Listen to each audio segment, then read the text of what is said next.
Saúde, igreja, com a paz do Senhor. Amém. Bem, vamos, na sequência dos nossos estudos, estudar o capítulo 18 do livro de Juízes. Estamos, na verdade, fazendo um curso, de Bíblia.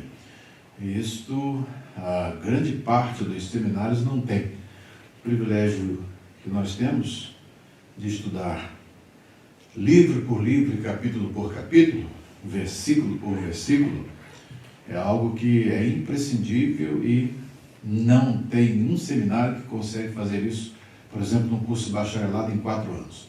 Você vê a estrutura geral das matérias, teologia sistemática, teologia bíblica, introdução ao Antigo Testamento, introdução ao Novo Testamento, e às vezes escolhe um livro no Antigo Testamento e outro no Novo Testamento, mas mesmo assim, a menos que seja um livro pequeno, eles fazem uma abordagem completa do livro. Mas o que se tem mesmo é um panorama de Bíblia. É diferente daquilo que nós estamos fazendo, essa trajetória livro por livro, que já fizemos uma vez e estamos fazendo novamente.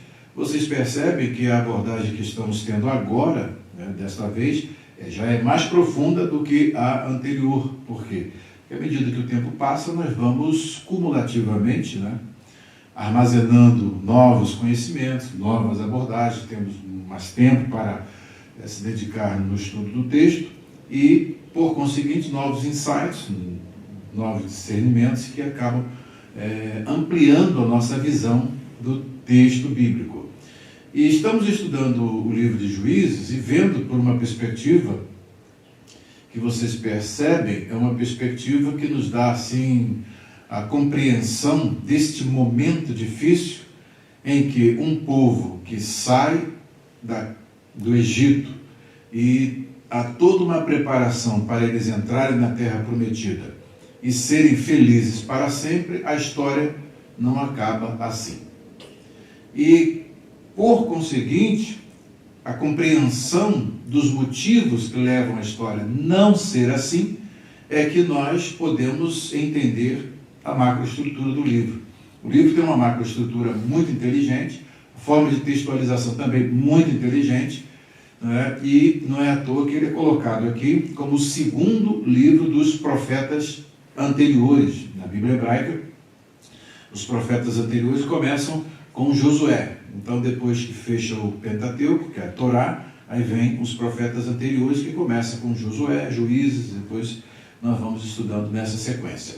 É obviamente que a ordem dos textos, dos livros na Bíblia hebraica é diferente da ordem dos livros aqui na nossa Bíblia em português, que segue uma outra estrutura bem diferente. A Bíblia cristã é que segue uma estrutura totalmente diferente. Mas, nessa sequência, nós vamos estudando aqui esse texto e vamos agora a essa última sessão. Estamos fechando o livro de Juízes. O livro de Juízes.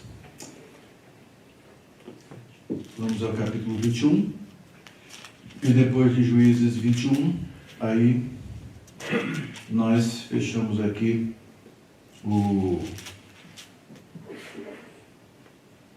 esse primeiro dos profetas, e na Bíblia hebraica nós iríamos para o primeiro livro de Samuel. Porém, a Bíblia cristã intercala aí Ruth. Então tem uma estrutura totalmente diferente. Depois eu posso mostrar um gráfico mostrando as duas estruturas para vocês. E hoje nós estamos completando essa segunda sessão, esta última, esse epílogo do livro, que é um conto, é a compilação de tristes histórias, mostrando em que se tornou esta nação quando abre mão de se encaixar no projeto de Deus idealizado, bem claro, bem explícito, em que ela se tornou.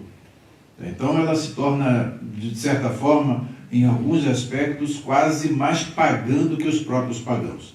E as coisas que a gente vai vendo aqui, elas são assim,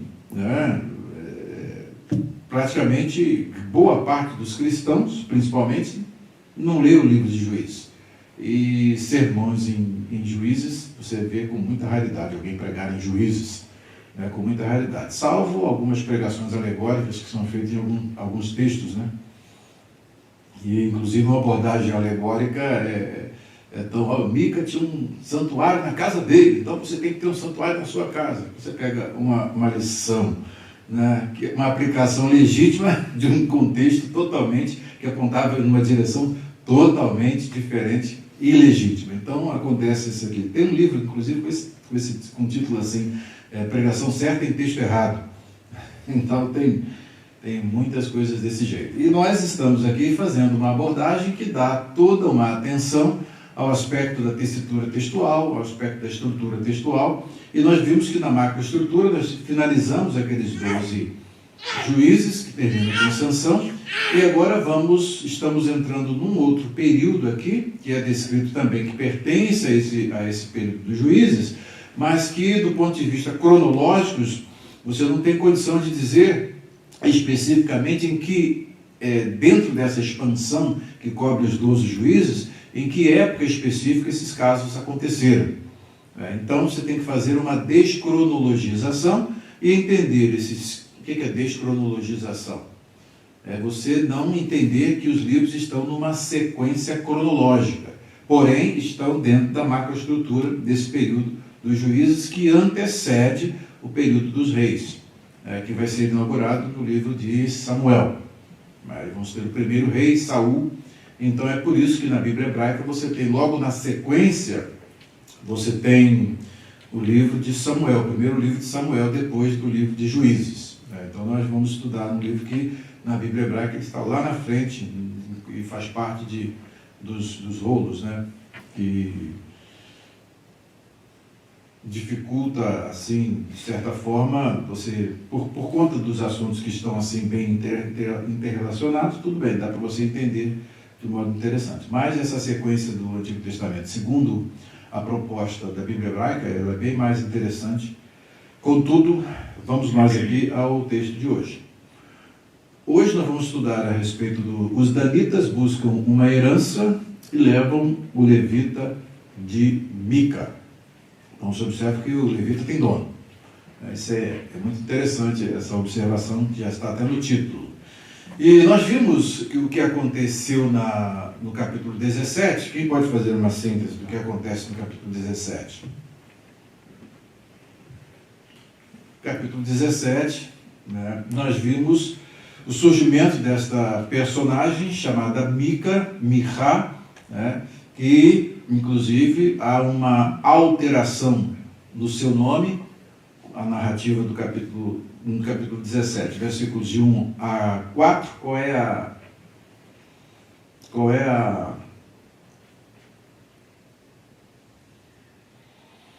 a sequência dos dois nomes que são colocados, do Mica?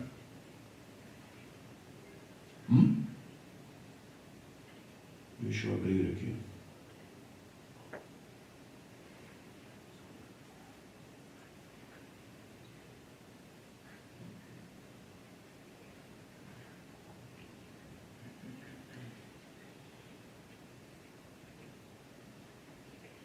Temos aqui, dos versículos de 1 a 4, nós temos o Mirraico, que quem é como Yahvé, e depois, a partir do versículo 5, você vai ver para frente, você vai ver que o autor utiliza propositalmente uma corruptela desse nome, né, Mirra. E isso reflete exatamente o que nós temos de contrassensos e de uma paganização do culto de Deus.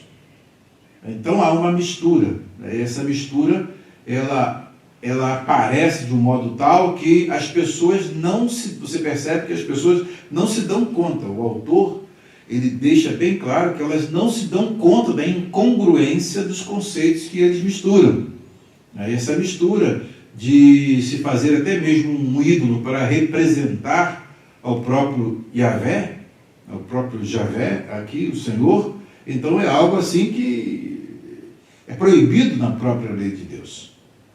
Sendo que esta incoerência, ela é mostrada, e o autor não é interessante, que ele escreve sobre tudo isso que acontece, praticamente sem expor nenhum valor, nenhum juízo de valor ali a respeito daquelas práticas, quer condenando-as, quer absolvendo-as. Ele simplesmente narra os fatos para nós vermos e como ficou um povo que se afastou da aliança de Deus. Tinham tudo para serem felizes, perpetuarem na terra, e, no entanto, acabou que eles se entregaram a um processo de canaanização tal que teve uma sequência de juízes que, por um lado, há uma canaanização ascendente e uma moralidade decrescente que culmina de todos os juízes em Sansão, que foi um dos que foi o fundo do poço do ponto de vista da moralidade entre esses juízes. Então, quando nós vemos o livro nessa estrutura, há um elemento que nós já dissemos para vocês, que passa toda essa trajetória, do capítulo 1 até o capítulo de número 21, que é o que motiva tudo isso que acontece, ao ponto de Deus ter de usar pessoas como Sansão. A inadimplência vocacional. Aqui nós já vamos ver mais um aspecto dessa inadimplência vocacional. O que é a inadimplência vocacional? A inadimplência vocacional, conforme nós vimos do ponto de vista da economia, o que é uma pessoa inadimplente? Foi para a lista dos inadimplentes. É aquele que tem uma dívida, que contratou aquela dívida, mas não pagou a dívida. Não sanou aquela dívida. Ele pode ter pago, por exemplo, demos exemplo, 12 prestações para comprar um determinado bem. E ele paga 3 prestações e não paga mais, fica inadimplente. Ele paga 50% da dívida, mas fica o restante, as outras 6 parcelas, então ele é um inadimplente. Paga quase todas, 11 parcelas e deixa uma, continua no rol dos inadimplentes. É exatamente essa inadimplência do ponto de vista da vocação, qual é a vocação de Israel? Para que Deus chamou Israel e os vocacionou? Para eles serem colocados na terra que manda leite e mel. Esta terra estava cheia de transgressores da vontade de Deus. Eles foram para lá para cumprir uma missão. Se estabeleceu lá a Guerra Santa. O que é a Guerra Santa? A Guerra Santa é exatamente a guerra de Deus contra o pecado, e Deus estava punindo aquelas nações, aquelas etnias ali, por conta de quê? Capricho. Por conta de razões morais, né? E também estava previsto lá atrás com Abraão, né? Porque a medida da iniquidade dos amorreus ainda não está completa. Quando completou, Israel então é tirado do Egito para colocar nessa terra e ser o agente, né? E ser o agente de execução do juízo de Deus sobre o pecado daquelas nações. Porém, o trabalho não foi feito conforme deveria ser feito. Então, eles deixaram a desejar, e agora eles estavam ali, quando no momento em que Josué faz as primeiras conquistas, estudamos o livro de Josué, então eles estão caminhando dentro do eixo da vontade diretiva de Deus. Juízes, a gente percebe que você tem aspectos da vontade aprovativa de Deus, eles saem desse domínio sólido, desse lugar plano e sólido, para ir para um domínio em que eles começam a fazer coisas que Deus vai e aprova. Mas não é o plano original daquilo que Deus realmente queria. E por fim, o livro termina quando eles estão dentro de um... Você vai ver aqui a oscilação entre vontade permissiva na maior parte dos eventos e também alguns aspectos da vontade aprovativa de Deus, quando eles impõem alguma coisa para Deus e Deus aprova, mas com o objetivo de punir a inadimplência vocacional deles. Com essa visão em mente, vocês vão entender exatamente, estaremos entendendo e analisando e completando a nossa análise do livro de Juízes. Então, esses 5 capítulos finais, eles são divididos em 2 blocos. Os primeiros 2 blocos, que falam sobre essa personagem muito interessante, que nós já estamos vendo como ela é interessante, né? O Mica, e vendo que o Mica tem um caráter, e o caráter dele é demonstrado logo no início da narrativa, no capítulo 17, e fecha agora no capítulo 18, também mostrando uma tribo que vai agir no eixo da vontade permissiva de Deus, porque quando eles estavam na vontade diretiva, Deus deu uma ordem e eles ficaram sem cumprir essa ordem. Aí então, agora eles vão fazer exatamente o que Deus não mandou fazer. E isso traz as suas consequências. Então, estudando dentro com essa visão, fica muito mais fácil entender essa difícil e complexa história. A história é tão complexa que, até do ponto de vista da tessitura textual, a gente percebe que a sintaxe do texto hebraico, ela, inclusive, em alguns momentos, ela tem alguns aspectos assim que deixam... você vai lendo o texto hebraico, você vai percebendo que a sintaxe, de vez em quando, dá assim, uma dificuldade para você entender precisamente o que está sendo dito. E então é importante que a gente já temos mostrado alguns detalhes para vocês. E, por exemplo, esse detalhe aqui, se você pega uma versão que não te mostra, né, essa diferença entre o Michael e o Micha, então você passa batido na narrativa e nem percebe o que o autor fez. Por isso que saber por que o autor disse o que disse, da forma que disse, é também muito importante. Entender a macroestrutura do livro é também muito importante. Então, esses 5 capítulos, nós estamos fechando agora essa metade, né, por assim dizer, não é metade em termos de número, né, são 5 capítulos, mais essa primeira sessão, capítulos 17 e 18, e depois vamos aos 19, 20 e 21, para a gente ver que o ápice da punição divina por causa da inadimplência vocacional. Ok. Sendo assim, vamos aqui à nossa análise do capítulo de hoje. Os danitas buscam uma herança e levam o levita de Mica. Então, se tornou propriedade do Mica. Aí nós vimos que há uma aplicação muito interessante, que isso tem acontecido nos dias de hoje. Tem muitos que são os pastores de Mica, os ministros de Mica. Tem um Mica aí que está, da mesma forma, comprando a lealdade dos seus líderes, fabricados por eles e consagrados por eles. O Mica tem essa capacidade de consagrar um levita para o seu culto, que está totalmente fora da Torá, totalmente fora da lei de Deus. Mas é muito significativo, porque é o que nós temos visto também nos nossos dias. Bem, então vamos aqui à nossa primeira pergunta. Alguma dúvida? Alguma pergunta? Querem fazer? Então vamos nós aqui.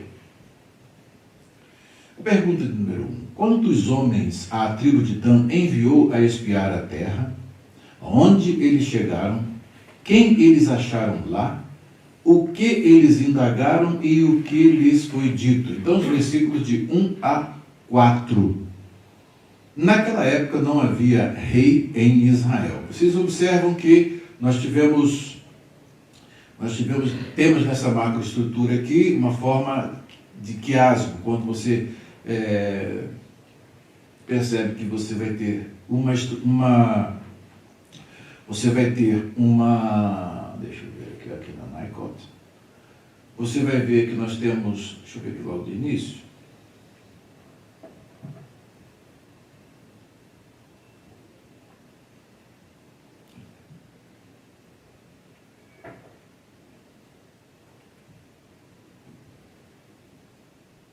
logo de início vocês vão ver uma estrutura que o web mostra aqui, muito interessante. E essa estrutura, ela nos dá assim um panorama de que tudo foi bem construído. Tem uma arquitetura muito importante. Deixa eu ver onde é que está isso aqui. Deixa eu ver aqui. De forma completa.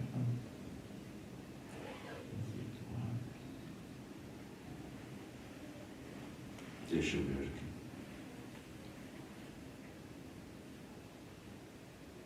E você tem as frases.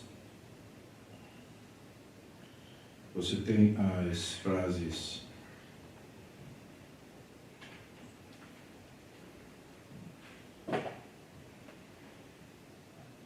Nos comentários do web. Deixa eu ver se está aqui.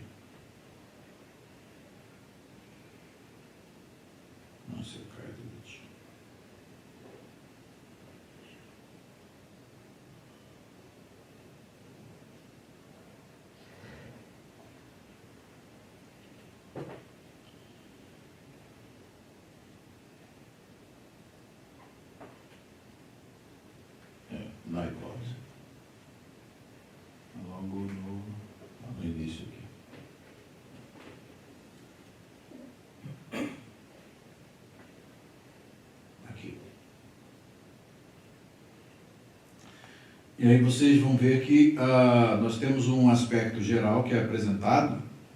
E naqueles dias não havia rei em Israel, todos faziam o que era reto em seus próprios olhos. Então você tem essa forma completa no versículo 6 do capítulo 17.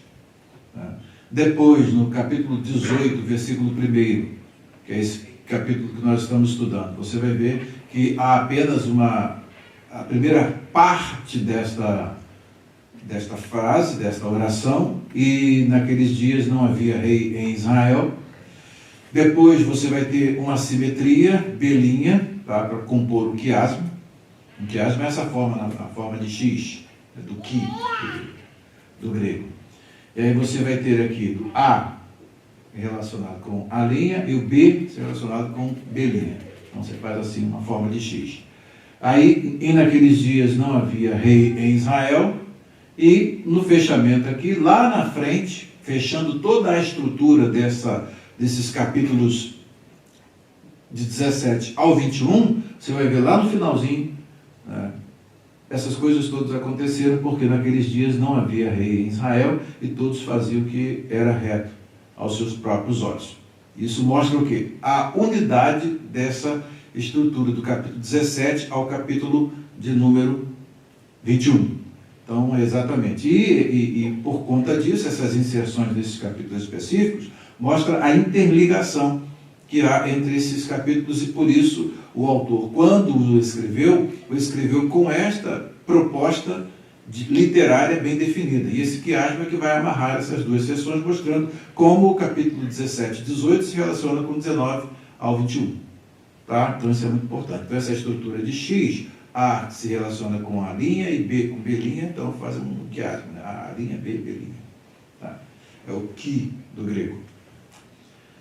Ok? Então é muito importante nós termos essa ideia. E aqui no versículo, no capítulo de número 18, versículo 1, aparece essa forma reduzida. Tá? Então já apareceu, começa com aquela forma no capítulo 17, 6, ampla, reduzida e ampla. Tá? Então, A', A, B, B' e A'.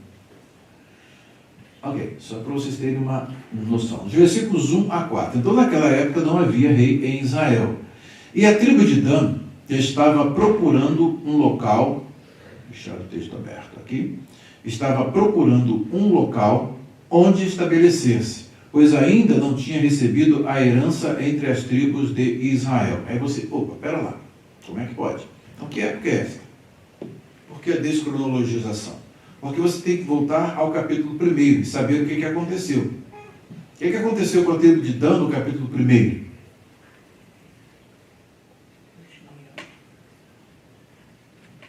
Tribo de Dan no capítulo 1, vê lá o que aconteceu.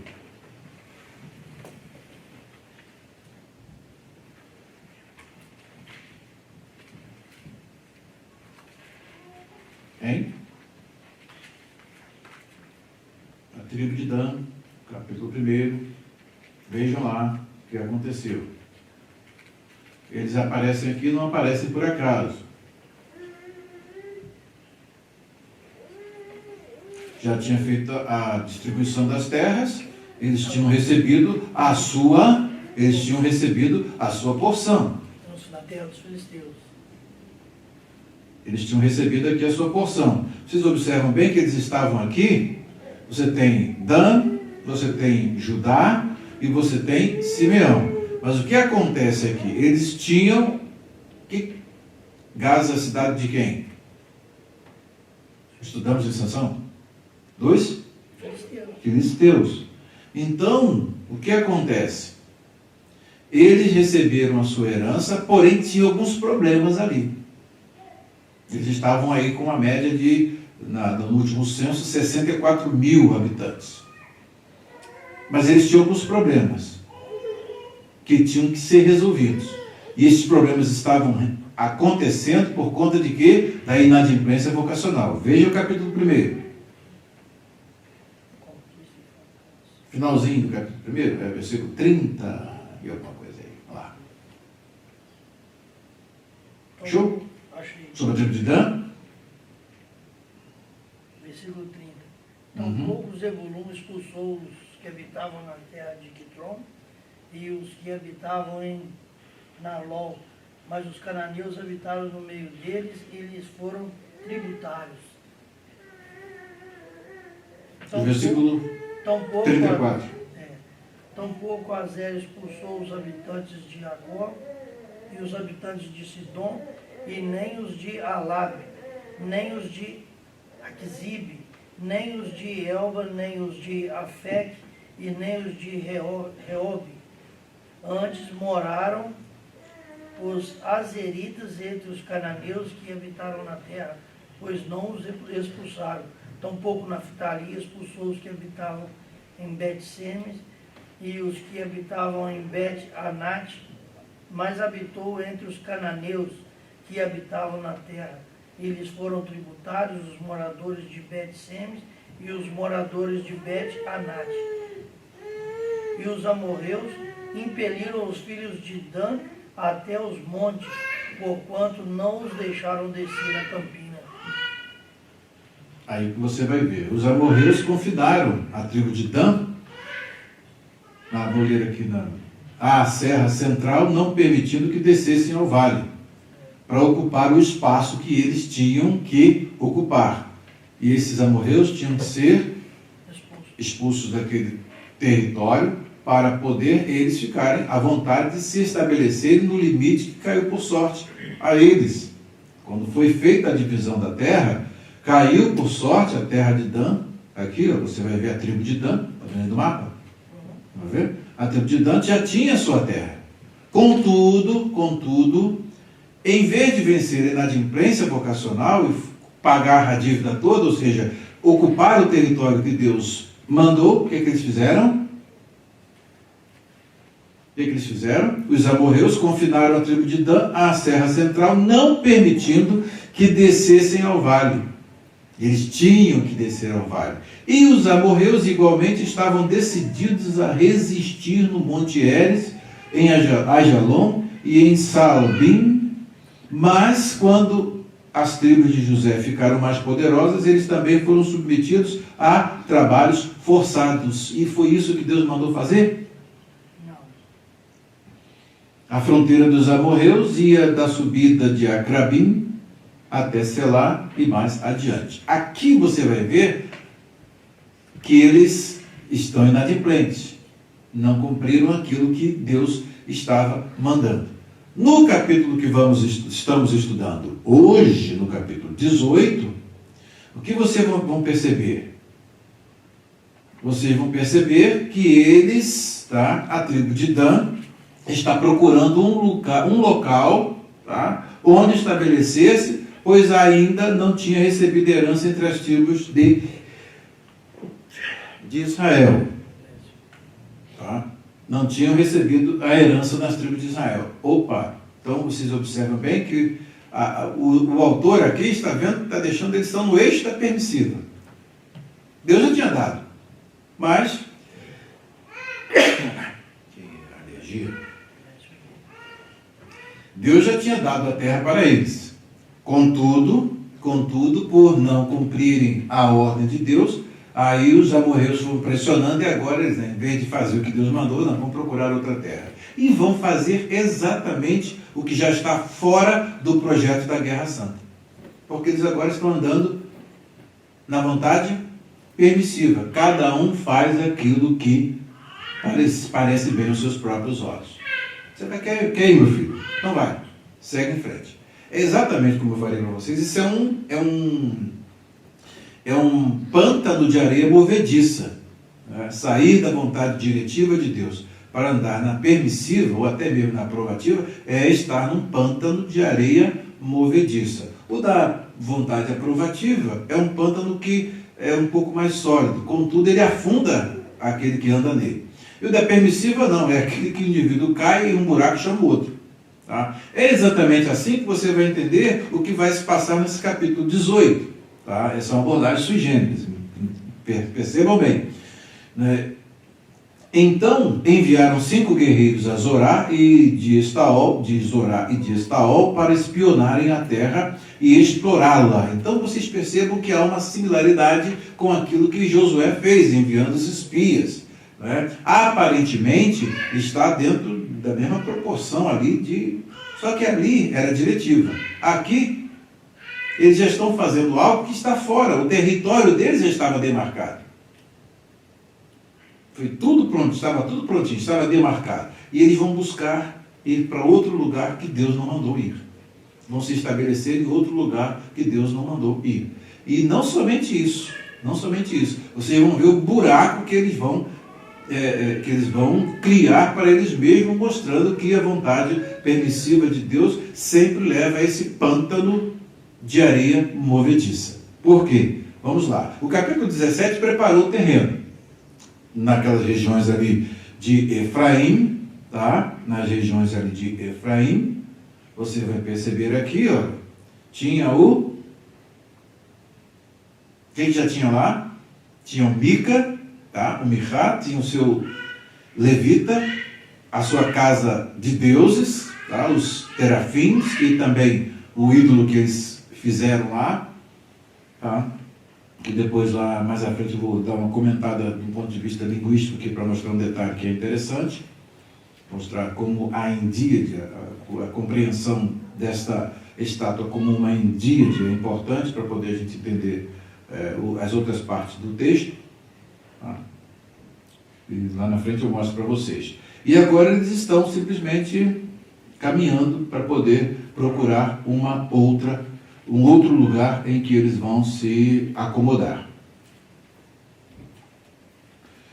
Sendo que essa acomodação, ela vai fazer o quê? Ela vai fazer com que eles saiam lá do sul e vão lá para o norte. Tá? Eles vão lá para o norte. E aí, então, eles estarão numa condição de andando na vontade permissiva de Deus. E vamos ver os resultados.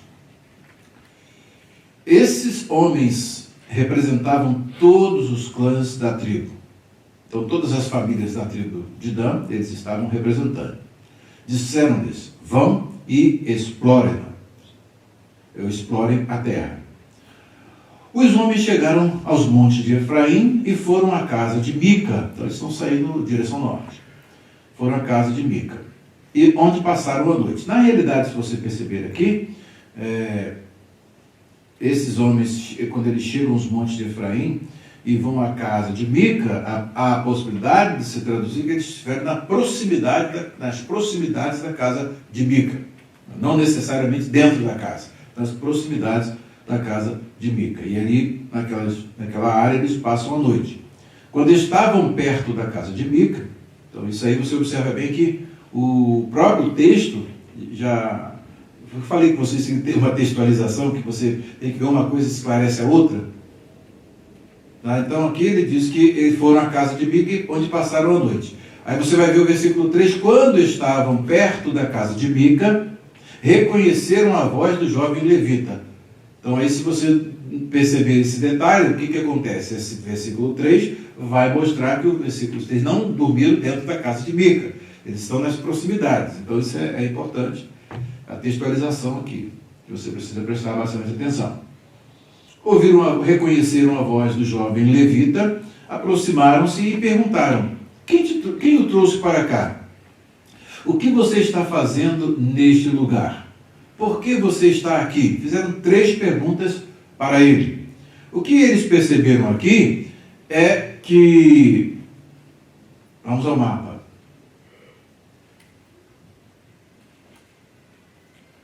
Esse jovem que sai daqui de Judá e vai para Efraim, o que acontece? Havia ali uma variação linguística muito interessante, que é a variação diatópica. O pessoal sulista, ali do sul de Judá, tinha um determinado sotaque. E Dan está aqui, fronteira com Judá também, né, percebe. Quando vai subindo um pouco mais, observa que há uma diferença no modo de falar. E esse indivíduo, ele dizia com ele, você é exatamente da nossa região. O jeito de falar dele era totalmente identificando com um sulista. E o que ele estava fazendo por ali? Então, como é que se identifica? É exatamente quando a gente ouve um pregador. Tinha algumas fitas do pregador aqui, do Jerry Vines, por exemplo, que é do Sul. Então, e também algumas conferências evangelistas de Dallas. Então, o pessoal sulista fala de um modo bem diferente do pessoal do Norte. O pessoal do Norte mesmo, você pega Nova York, você pega "These 3 days we go down is the most marvelous day low of my life". Então você vê um jeito assim. Já o pessoal lá do Sul, vou tentar imitar mais ou menos, conforme eu lembro do Jerry Vines, ele fala: "These 3 days we go down is the most marvelous day low of my life. All of my ministry I have had the desire to attend the Texas Evangelism Conference". Mais ou menos assim, um jeito, já percebeu? Então o sulista tem esse jeito assim, muito interessante, De Dallas, você chega lá, o pessoal fala tudo assim, desse jeito. Já o pessoal do Norte já fala de um outro jeito. É igual no Brasil, tem essas diferenças também lá, diferenças diatópicas, de fala. O que eu falei? Então esses 3 dias, these 3 days we go down, esses 3 dias que nós estamos passando, são os dias mais maravilhosos da minha vida. Eu sempre tive desejo de participar das conferências evangelistas do Texas, Então, era o Jerry Vines pregando lá e outros pregadores. Então, a gente percebe essa diferença. E eles, então, observaram o sotaque daquele jovem, então se aproximaram. Obviamente, ele estava falando alguma coisa lá e fizeram essas 3 perguntas para ele. Quem te trouxe para cá? O que você está fazendo neste lugar? Você é sulista? O que você está fazendo aqui? Por que você está aqui? O jovem lhe contou o que Mica fizera por ele e disse: ele me contratou e eu sou o seu sacerdote. Um sacerdote contratado por Mica, tem um contrato feito com ele, e ele é sacerdote do Mica. Então, um levita sacerdote do Mica. Observamos na aula passada que Mica tentava legitimizar aquele culto ilegitimizável. E o culto tinha uma imagem e mais os terafins, que são os ídolos domésticos, e um santuário dentro lá da casa do Mica, que obviamente era um santuário que servia para aquela redondeza ali. Um centro idolátrico dedicado a quem? A Yahvé, através de uma imagem de escultura. Dedicado ao Senhor com uma imagem de escultura, uma representação física do Deus invisível. Totalmente, flagrantemente contrário aos mandamentos de Deus, conforme nós mostramos. Não farás para ti, não terás outros deuses diante de mim, não farás para ti imagem de escultura, em semelhança do que há no céu, na terra, debaixo da terra. Totalmente em flagrante contradição. E essa contradição, o autor, ele narra, mas não emite juízo de valor sobre ela. Essas contradições, elas aparecem e elas não são condenadas. Simplesmente o autor descreve o fato. Então é diferente de você emitir um juízo de valor, de condenar ou aprovar. Então é totalmente diferente. E ele vai, então, esses homens recebem essa informação. Aí a segunda pergunta.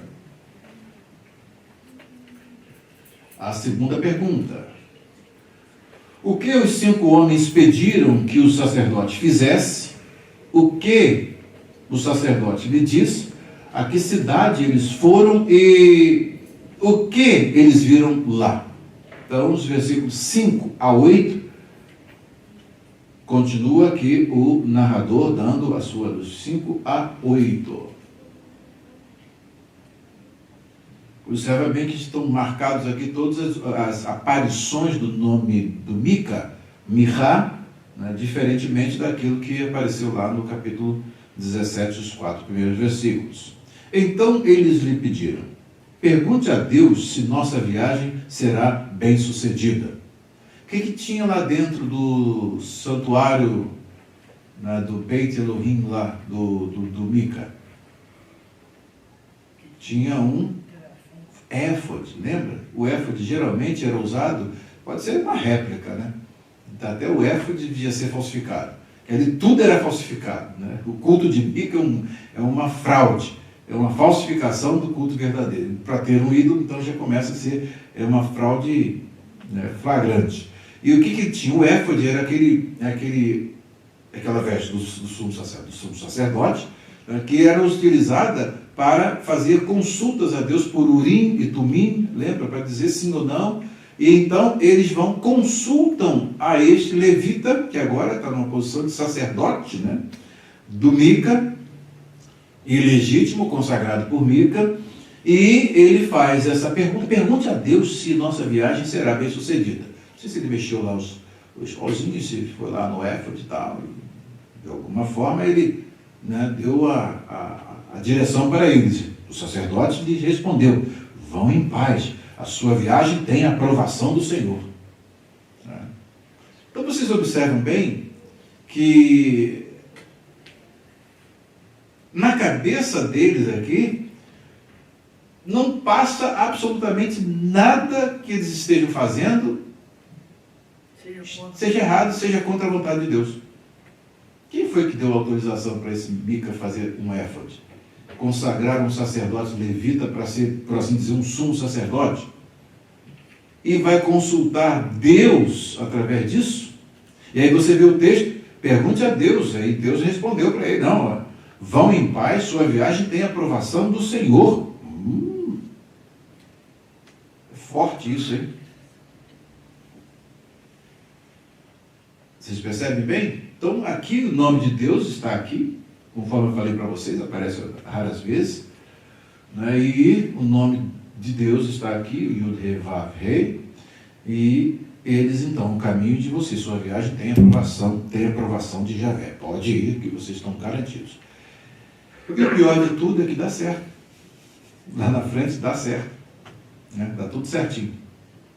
Os 5 homens partiram e chegaram a Laís, onde viram que o povo que vivia em segurança, como os sidônios, despreocupado e tranquilo, e gozava prosperidade, pois a sua terra não lhes deixava faltar nada.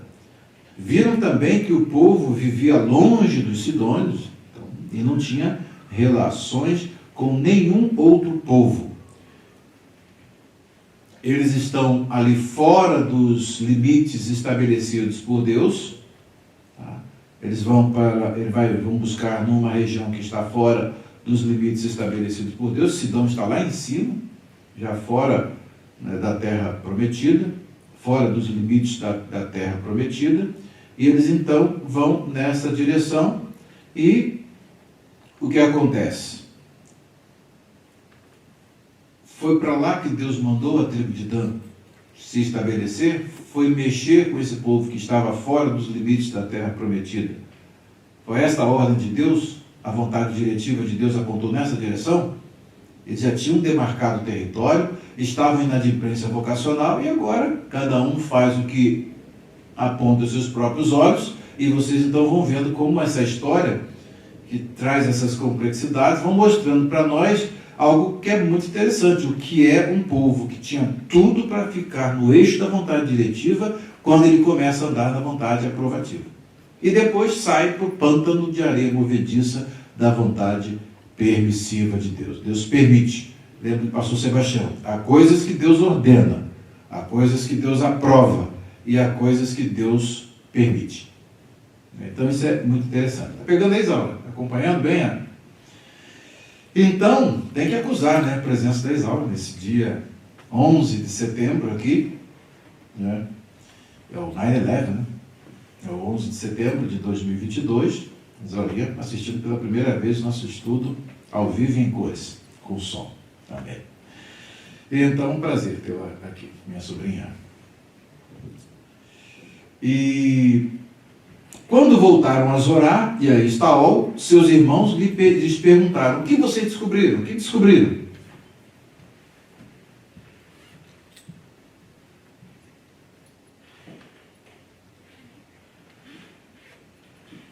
Vamos então à terceira pergunta. Ao chegarem de lá, o que os 5 homens disseram sobre a qualidade da terra a seus irmãos tribais e quantos homens partiram para lá?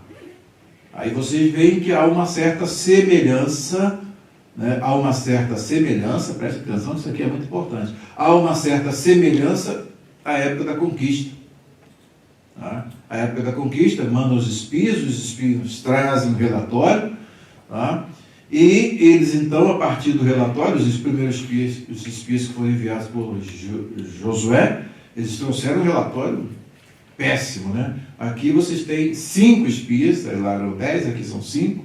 Né? Então, você vê que aqui tudo é fake, tudo é fake. Eles são sempre de um modo que aparece que eles estão direitinho dentro da vontade de Deus e, na realidade, estão totalmente fora. E vocês vão ver por conta de que eles estão fora e já sabem claramente o que está acontecendo aqui. Então, os versículos 9 a 13, quando eles chegam lá, o que acontece? Quando voltaram a Zorá e a Estaol, seus irmãos, lhes perguntaram: o que descobriram? Eles responderam: vamos atacá-los. Vimos que a terra é muito boa, terra que manda leite e mel. Está fora do programa, está fora do projeto. Tá? Vocês vão ficar aí sem fazer nada? Ou seja, ociosos aí, preguiçosos? Né? Não hesitem em ir apossar-se dela. Homens cheios de fé, viu? Diferente daqueles 10 espias, né? Com exceção de Josué e Caleb. Chegando lá, vocês encontrarão um povo despreocupado e uma terra espaçosa que Deus pôs nas mãos de vocês. Terra onde não falta coisa alguma. Opa, então essa aí é a nova terra prometida. Tá? Só que está dentro do programa de Deus? Está dentro do projeto de Deus? Foi para lá que Deus colocou, demarcou o território de Dan? É pessoal isso? Não. Então, é exatamente isso. Quando se sai do eixo da vontade diretiva de Deus e entra nesse eixo da vontade aprovativa, e agora aqui, cada um faz o que vai parecer bem aos seus olhos, né? Vai para onde o nariz aponta, né? E tenta ainda simular algo que parece que estão dentro do eixo da vontade diretiva de Deus, vocês vão perceber o fracasso e o resultado disso tudo. O fracasso e o resultado. E o autor ele vai descrevendo isso de um modo que você tem que estar bastante atento, porque quem lê uma história dessa parece até que está tudo direitinho, está tudo tranquilo, né, Evangelista Sérgio? Tudo direitinho, né, como se nada, está tudo bom, está tudo perfeito, é assim mesmo. E na realidade, vamos lá a Torá e vamos ver que está tudo fora. Tá? Vamos às provas do que eu estou dizendo? Então 600 homens da tribo de Dan partiram de Zorá e de Estaol armados para a guerra. Então, já o batalhão foi montado. Estão dando para ler aqui? Acompanhando aí? Eu estou lendo na NVI, Isaura. Na NVI. Você pode acompanhar aí na outra versão. Na viagem, armaram um acampamento perto de Kiriat Jearim, em Judá. Daí você vai ver esse nome. É por isso que até hoje o local a oeste de Kiriat Jearim, que nós não temos uma localização geográfica específica desse Kiriat Jearim, é chamado de Maané Dan. O que significa isso aí?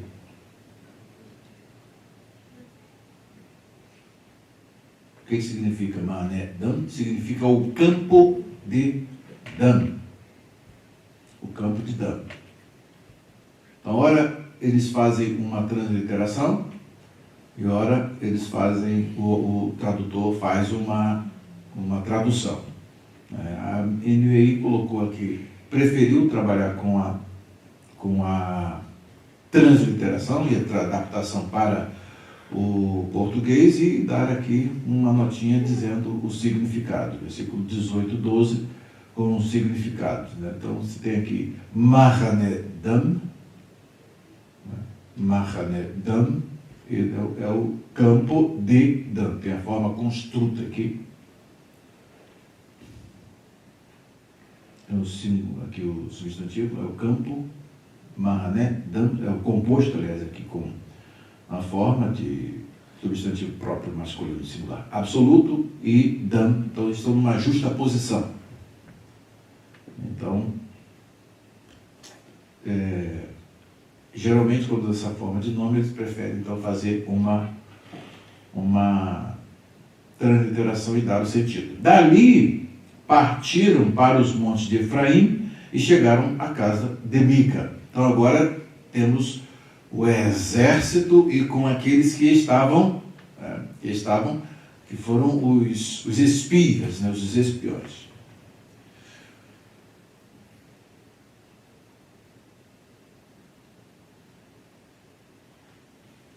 Bem, eles chegam lá, a casa de Mica, já receberam todas as informações necessárias que eles tinham, tá?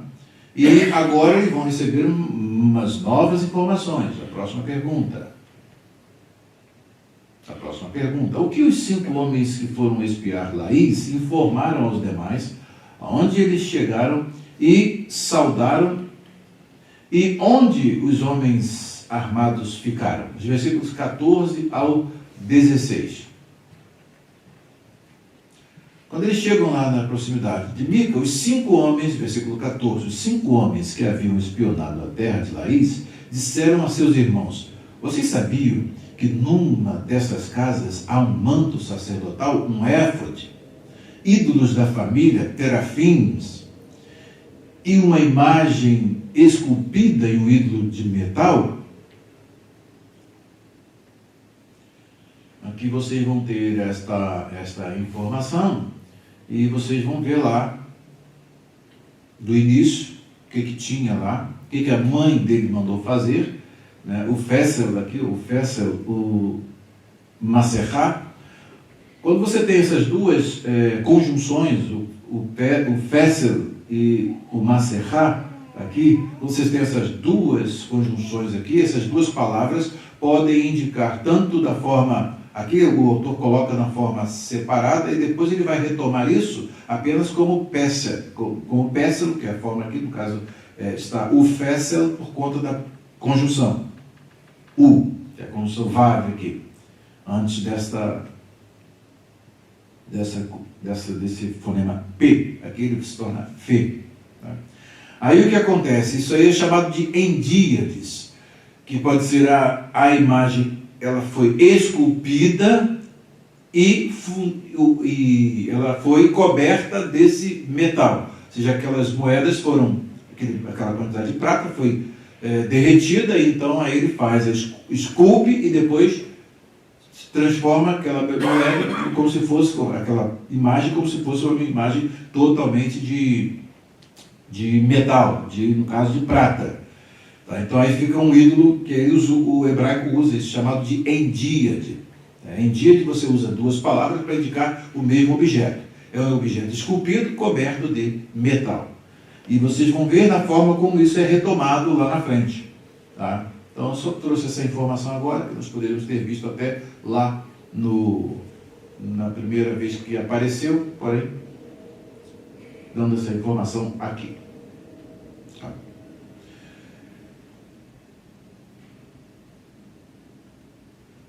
Agora vocês sabem o que devem fazer.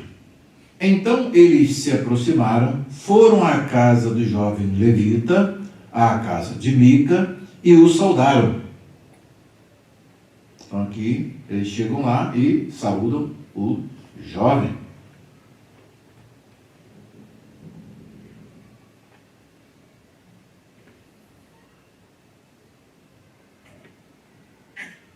Vayesh aluló lechalom. Então deram uma saudação de paz aqui para eles, literalmente. Ou desejaram para ele paz, que aí aqui está traduzido só como o saudaram. Os 600 homens de Dan, armados para a guerra, ficaram junto à porta. Então eles já estão aqui idealizando alguma coisa. Os 5 homens que haviam espionado a terra entraram e apanharam a imagem, o manto sacerdotal, os ídolos da família e o ídolo de metal. Enquanto o sacerdote e os 600 homens armados permaneciam à porta.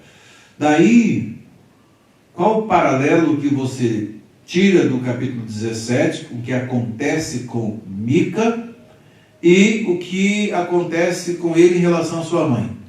Mica era ladrão, roubou a própria mãe, e agora Mica é roubado. Vocês percebem bem como é que o autor vai narrando a história? Ele não emite nenhum juízo de valor, mas você vai percebendo. Mica roubou, agora o Mica é roubado. Percebe? E aqui vocês vão perceber nesse versículo 16, né? Versículo 16, hein? 17.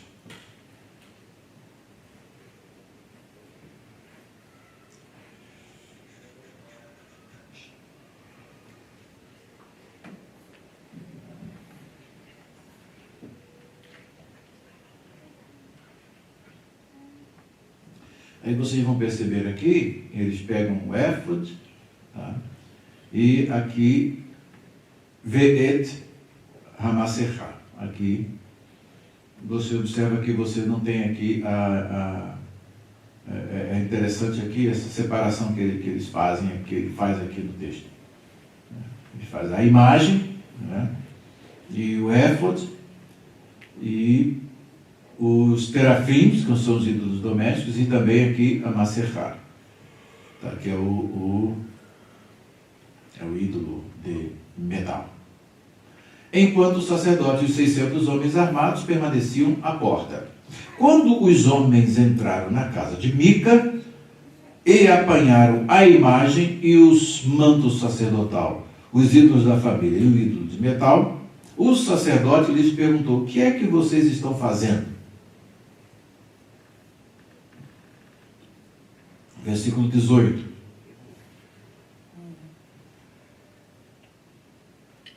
O que é que vocês estão fazendo? O que é que vocês estão fazendo? Observa bem que ele é colocado ali como o sacerdote, né, do culto e tudo mais, mas aí eles começam a fazer a limpeza lá na casa do Mica. Pegam tudo que está na casa de deuses, lá do Beit Elohim dele, lá na casa que é uma imitação do Beit HaElohim, na casa de Deus, que está em Siló, e estão ali fazendo uma competição. Então ele tem lá, já as clãs ali todas, tem esse lugar como um lugar sagrado. O pessoal entra lá e faz a limpa, pega tudo. Aí o sacerdote chega assim: o que é que vocês estão fazendo? Então eles lhe responderam: silêncio. É bom aqui pegar até a versão revista e corrigida, porque ela narra bem literalmente aqui. Eles lhe disseram: cala-te, né? Cala-te e põe a mão na boca e vem conosco e ser-nos por pai e sacerdote. Então, o que vocês vão perceber aqui nessas similaridades aqui? A proposta que o Mica faz. O Mica faz uma proposta para ele ser pai e sacerdote, mas depois vocês viram o que ele se tornou. Ele era um sacerdote do Mica, porque ele era um contratado pelo Mica. E o sacerdote tinha... Qual era a proposta dos levitas nas tribos? Ensinar a lei do Senhor. Esse é um levita que está totalmente na contramão de tudo, porque em vez de ele ensinar a lei do Senhor, ele está ali quebrando a lei do Senhor. Então você vai ver que, olha a história, que situação acontece nessa história. E agora, quando olha a autoridade dele, o que vocês estão fazendo? Aí ele: cala-te e põe a mão na boca. E vem conosco. E sermos por pai e sacerdote. E vem a pergunta decisiva: é-te melhor que seja sacerdote da casa de um só homem, do que ser sacerdote de uma tribo e de uma geração em Israel? Você vai ficar nesse campo aí, restrito, pequenininho, aí, né? Tudo que ele... Em vez daquilo, você vai ficar num município, em vez de você pegar o estado todo, né? E aí, qual é a reação? Vamos à próxima pergunta. Já estamos aqui na pergunta de número de número 6. O que os danitas levaram da casa de Mica e o que Mica fez... Não, vamos aqui, a pergunta assim. O que havia na casa de Mica, onde os 5 homens entraram, o que os sacerdotes lhes disse, o que eles propuseram lhe fazer, que seria melhor para ele. Ao invés de você ser prefeito, por que você não vai ser logo, né, um governador do estado? Você é sacerdote de uma casa de um só homem, por que você não vai pegar vários clãs, que são exatamente o conjunto de famílias de toda uma tribo? Você vai ser sacerdote da tribo inteira. Vai pegar o campo inteiro aqui. Aí você está lá, trabalhando num campinho pequenininho e tal, né? Então, jogando para hoje, não, você vai pegar tudo aqui, ó. Pega essas congregações todas aqui, ó. Aí vai ficar tudo à sua supervisão. Tá? Pastor regional. Aí, depois que fazem essa pergunta, vem a próxima. O que os danitas levaram da casa de Mica, o que Mica fez, o que os danitas lhe perguntaram, e o que eles lhe disseram que poderia lhe acontecer. Aí vem. Então, diz aqui o texto, o que aconteceu? Depois que ele recebe essa proposta, primeiro, cala a boca, raciocina comigo. É melhor você ser sacerdote apenas da casa de um homem, ficar dentro da casa de um homem aí, ao invés de ser sacerdote de uma tribo inteira, Israel? Qual é a reação do levita? Hein, Ronaldo? Diácono Ronaldo, qual é a reação do levita?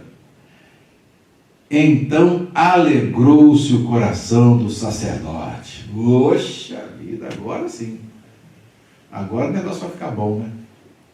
Agora sim. Eu estava aqui, né, já pensou, agora é salário mais alto, agora o negócio vai ficar bom demais. Agora sim, professor Wilson. Ficar só nesse rebanhozinho aí, que isso? Vamos pegar um rebanhão aqui, ó. Eu me lembro de um Mica que apareceu na minha história, um cara milionário, chegou lá no centro do Rio. Eu vou dizer o milagre, não vou dizer o nome do santo, não. Aí ele fez uma proposta, já sabia de tudo, né? Tem o fulano lá, o bispo lá, vai falir aquelas igrejas todinhas aí. Faço uma proposta e compro aquelas igrejas todas, compro os templos dele todinho. E a gente vai começar aqui em uma ilha lá na Barra, perto da Barra, Marapendi, uma ilha, vamos fazer um templo aqui. O pessoal vai de barquinho para lá pro templo. Eu falei, pô, o negócio é bom, você vai coordenar isso tudo aqui, ó. Vamos pegar isso, só vai dar treinamento dos pastores e tudo mais. Pô, cara, mala mesmo. Não era conversa não. Fui na casa dele lá. E eu vou te dizer, que proposta indecente. Mas seu coração de sacerdote não se alegrou, não. Eu estou fora. Eu sei quem tenho crido. Mas aparece no caminho. Na hora que a gente estava numa prova aqui para pagar esse tempo, uma luta, foi exatamente o Mica aparece na hora certa. É de Deus. E é de Deus, isso aí não tem dúvida, não. Vai nessa. E, cara, pra você ter uma ideia, eu tenho que desenhar o projeto, então tem que comprar um computador bom, né, para poder elaborar tudo direitinho. Aí chegou, quanto é o computador? É $1.000. A gente pegou assim, em cima da estante assim, pegou $1.000. Dólares mesmo, deu real não. Dólar, estou lá e compro lá. Cara, é mala, milionário mesmo, milionário. Não vou nem dizer outras coisas que ele tem, porque vocês já vão direto, vão googar e vão saber quem é. Depois você me pergunta que eu digo quem é. E aparece no nosso caminho, aparece, mas eu caí fora, né? Caí fora, e graças a Deus. Aqui, o que acontece? Esse espectro do que nós estamos vendo que acontece com Mica, né? Do que acontece com Mica, é exatamente tá? O que nós temos visto nos dias atuais. A melhor proposta é onde o pessoal vai atacar. Você na igrejinha, vem para cá, que o campo aqui é maior, e você vai tomar conta do campo todo. Eles têm poder mesmo, têm dinheiro. E aí você vai ficar naquele igrejinha lá, não, rapaz, pega aqui uma catedral aqui no centro, aqui, fica boa. Sai desse negócio de ser pastorzinho, vem ser bispo aqui logo, rapaz. O negócio, né? Essa apóstolo logo na vida. E vocês veem que o modus operandi do Mica é exatamente o modus operandi de hoje. Não se tem um compromisso com a vontade diretiva de Deus. E aí é preciso estar numa condição de convicção de chamada. Convicção de chamada. Porque muitas das vezes o negócio é, os sacerdotes aqui tem razão de se alegrar, né? Poxa vida, quem que não quer melhorar de vida? Não é, né, Ronaldo? Quem é que não quer melhorar de vida? Ainda mais quando ele está numa situação difícil e complicada, aí se faz uma proposta, sair de uma casa para o estado todo, uma casinha lá, né, um templozinho pequenininho lá do Mica, para pegar todo o território de Dan, inclusive o novo território, né, que vai ser conquistado daqui a pouco. Então vocês percebem bem que essa história é muito atual, né? O autor faz questão de dar os traços psicológicos das personagens e mostrar as reações delas, né, exatamente em relação a essas propostas que são feitas e que nos dias atuais não são diferentes. Também acontece. Mas quem tem convicção de chamada, quando Mica fizer essa proposta para esse levita, o que ele iria fazer se ele é um levita mesmo raiz? Né? O que tem aí? Não, ídolo? Não, tá, aqui é a Torá, aqui, ó, eu sou colocado dentro das tribos, eu posso me locomover, mas para ensinar a lei do Senhor. Porém, qual era a lei que vigorava nessa época? Cada um fazia o que bem entendia os seus olhos. E vai preparando para uma monarquia que daqui a pouco vem, os reis começam a aparecer. Tá? Daqui a pouco, de Samuel, é que a gente vai ver isso acontecer. Mas, se você perceber, o rei que se fala ali é aquele de acordo com Deuteronômio, que vai colocar a Torá em prática e vai corrigir essas coisas erradas que estão acontecendo. Se nessa época tivesse um rei segundo o coração de Deus e compromissado com a Torá, ele iria eliminar essas práticas todas aí, e a casa de Mica nem existiria como tal. E os ídolos do lar seriam todos abolidos, e esta purificação Samuel faz lá na frente. Tá? Então, é algo muito interessante. Eu gostei muito dessa frase, se vocês ouvirem a pregação que eu preguei sobre esses dois capítulos, 17 e 18, né? Vocês vão ver que eu retrato exatamente isso que acontece aqui. Então, alegrou-se o coração do sacerdote e tomou o éfode e os terafins, a imagem da escultura, e entrou no meio do povo, obviamente aclamado. Oh, agora nós temos aqui, ó, um sacerdote para o nosso culto. Oh, alegrou todo mundo.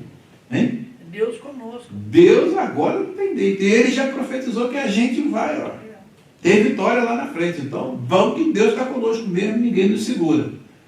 E eles estão no eixo da vontade permissiva de Deus, cada um fazendo o que parece bem aos seus próprios olhos. E é muito do que acontece no evangelicalismo contemporâneo, que as pessoas pensam, nós estamos prosperando, nós temos tempo, nós crescemos, e temos orquestra, temos tudo, temos universidade, temos hospitais, temos tudo, então parece que está tudo bem. Mas não está. A questão toda é que, na perspectiva de Deus, não está. E como aceitar que não está? Essas pessoas, para elas, está tudo bem.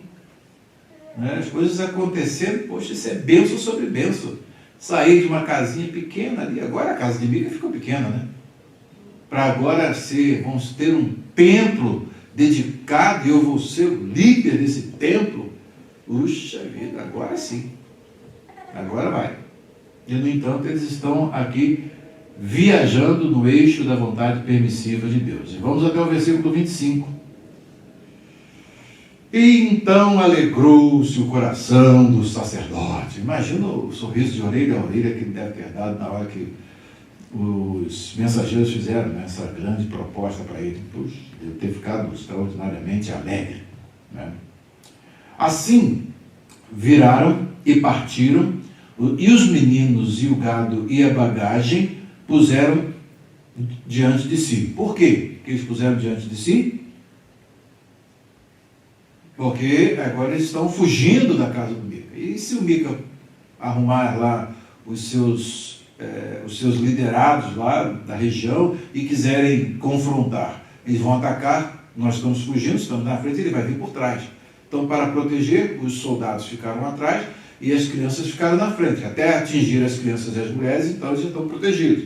Então, eles puseram diante de si. E estando já longe da casa de Mica, os homens que estavam nas casas junto à casa de Mica se reuniram e alcançaram os filhos de Dan. Então os homens que estavam ali, que participavam do culto, o que aconteceu, Mica? Olha, vieram aqui os sujeitos aqui, os indivíduos aqui, e levaram os nossos terafins aqui, levaram os ídolos do lar, levaram a nossa grande imagem aqui, levaram o éfode e levaram até o meu sacerdote. Aí o pessoal, então vamos lá tomar isso de volta? Não, nós não podemos ficar no prejuízo não. Então Mica, ladrão, vai reagir aos ladrões que roubaram tudo dele. Ele rouba a mãe e tem a sua casa de deuses lá, que é aquela confusão, santuário profanado, e agora vem os que chegam lá e roubam Mica e levam até o sacerdote que ele consagrou. Uma proposta melhor, um novo contrato, e alegrou-se o coração do sacerdote. Tá? Exatamente, isso aí é muito sugestivo. Todos querem sair de uma situação boa para uma melhor, não é? Ninguém quer sair de uma situação relativamente boa e confortável, que ali o rapaz estava com tudo, né, para uma situação pior, descer de nível. Ninguém quer. Né? Então, quando aparecem desafios em que você tem de sair de uma condição que você parece de uma certa estabilidade e tudo mais, para depois pegar uma condição que você começar do zero, né, pastor Wilson?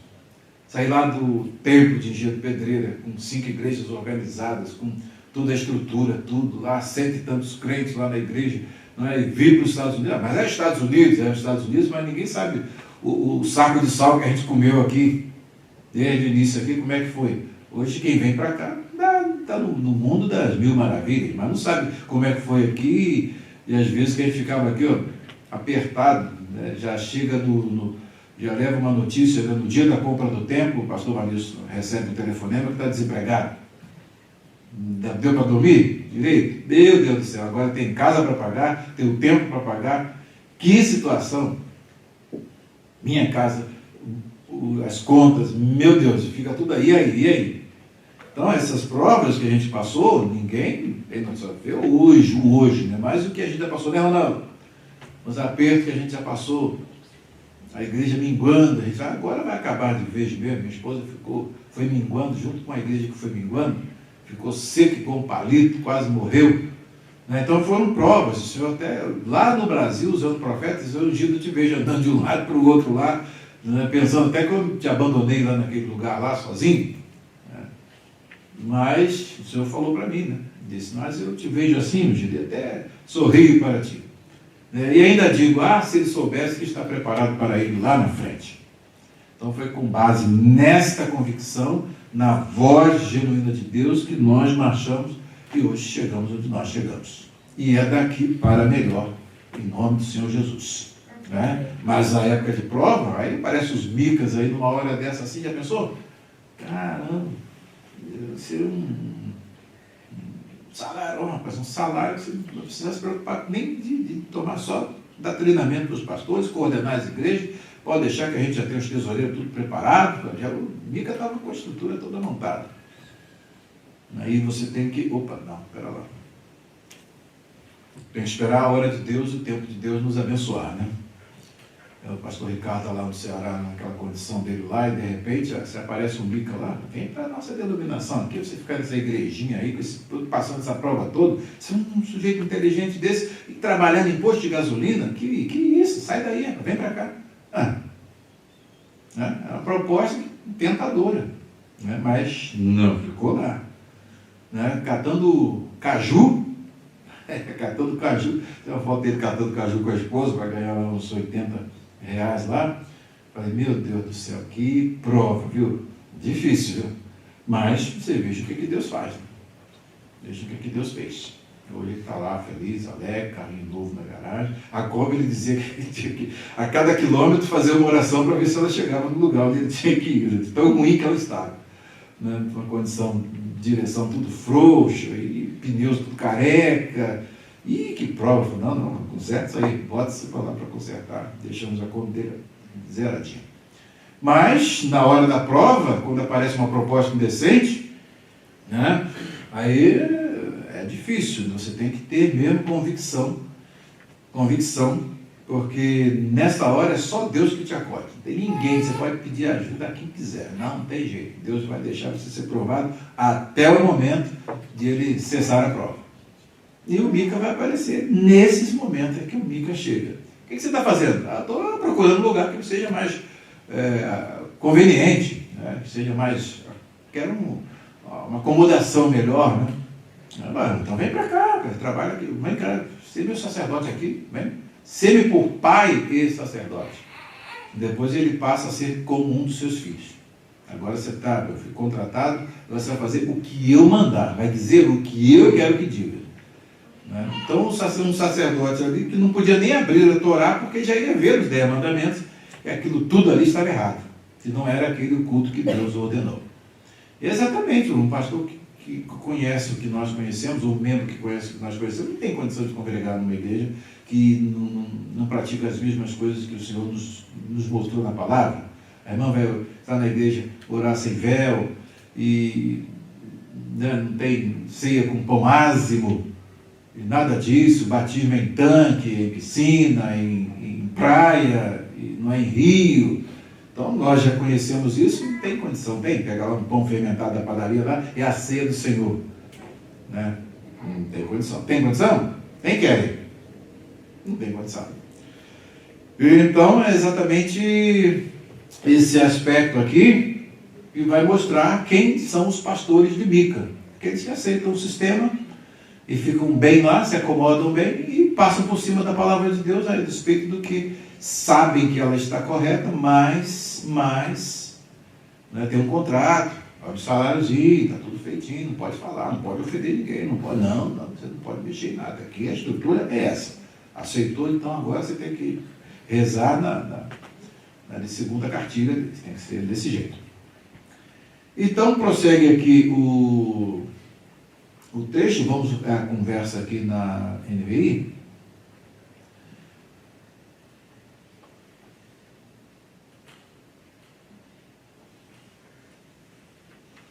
Pondo os seus filhos, os seus animais e os seus bens na frente deles, partiram de volta. Quando já estavam a certa distância da casa, os homens que moravam perto de Mica foram convocados e alcançaram os homens de Dan.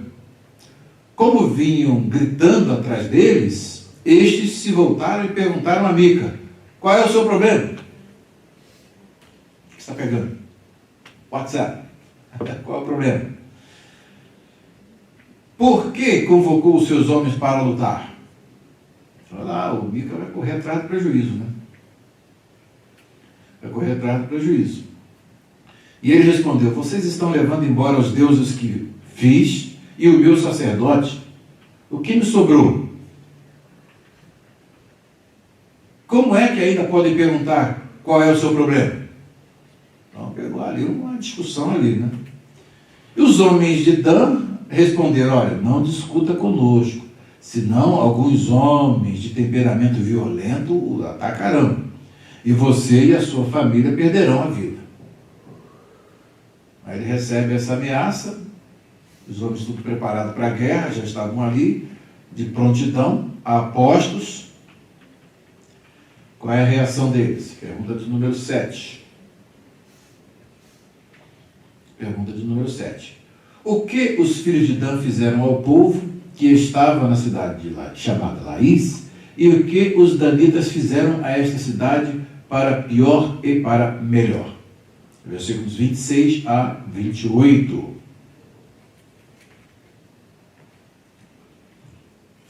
E assim os homens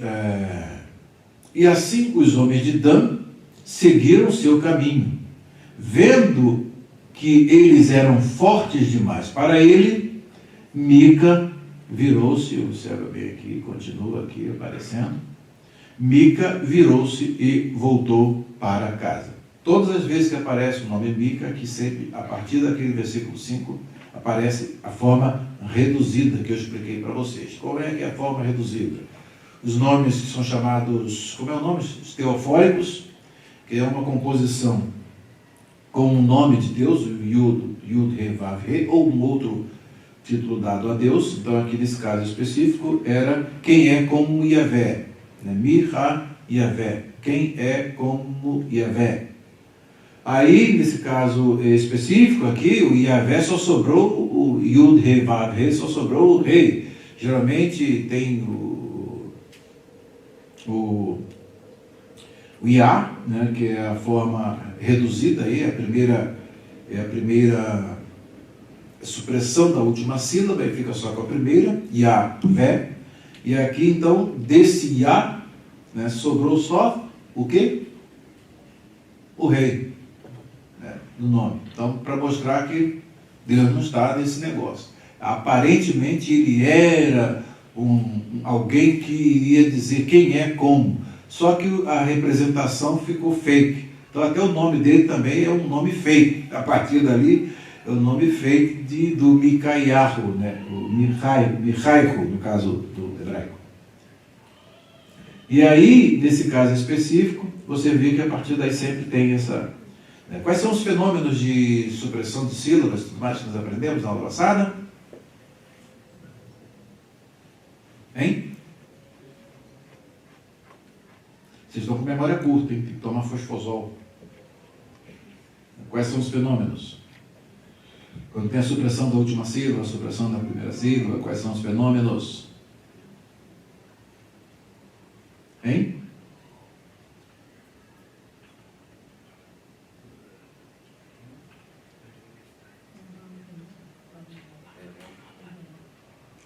Processos fonológicos de supressão. Eu passei esse texto para vocês, né? Passei. Quais são os processos fonológicos de supressão? Supressão no início da palavra. Então, de avantagem para vantagem. É chamado de aférese. Então, quando você suprime no início da palavra. Que pode também acontecer no início de uma sílaba. Quando você tem Yah, né? Yud e o Rei. E sobra só o Rei, então você cortou a sílaba que está... Na sílaba você cortou o que está antes do Rei. Então, é uma aférese. Supressão no meio da palavra, vim-ha para virar. Então tem uma síncope, supressão no meio da palavra. Então a aférese é supressão no início, a síncope é supressão no meio, e a apócope é supressão no fim da palavra. Então você tem Yahvé, elimina o Vé, fica só com Yah. O seu nome é Yah, Yah Shemot, lembra lá do Salmo 68, versículo 4? Seu nome é Yah, que depois veio para o Já, e depois criou uma série de confusão. O pessoal pegando como se o nome dele é Já, como se fosse um advérbio, e na realidade não é. Então Deus não é um Deus de depois, nem um Deus de antes, é um Deus que age já, é agora! Aí aquele fogo cai lá e pregação errada no texto errado. Né? Porque não entende esses fenômenos que acontecem. Ele tem uma apócope, que é a supressão no fim da palavra. Então, quando o Mica tem o nome aqui com pelo menos 3 letras do tetragrama, Yud, Rei, Vav, Rei, ele só tem Yud, Rei e Vav, quando só sobra aqui desta primeira sílaba, há uma supressão aqui em que perde o Vav e também perde uma aférese e uma apócope, o que acontece? Fica só com o Rei. Aí por isso que ele ficou Micha, de Michaihu, nome completo aqui, ele ficou só com o Micha, só o Rei que sobrou, mostrando que houve uma supressão. É exatamente mostrando qual a proposta que nós vemos, a intencionalidade comunicativa do autor. É mostrar que ele não era nem digno de ter o nome de Deus no nome dele, pelas suas ações, pelo seu caráter e tudo mais. Daí então ele é aqui chamado de Micha, então há uma supressão para poder o Emanuel ser um mané da vida. De Emanuel passa a ser Manel. Então, para não ter. E depois aí fica até Mané. Mané. Então essas supressões são importantes. Mas se guarda aí, né? Faz uma memorização. No final, no início, no meio e no final. Aférese, síncope e apócope. Guarda. Isso vocês só veem nessa nossa faculdade aqui, viu? Porque por aí ninguém aprende nada disso.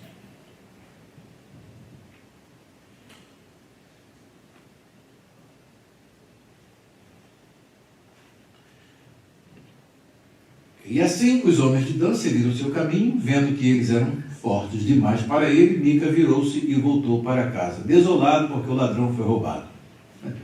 O ladrão foi roubado.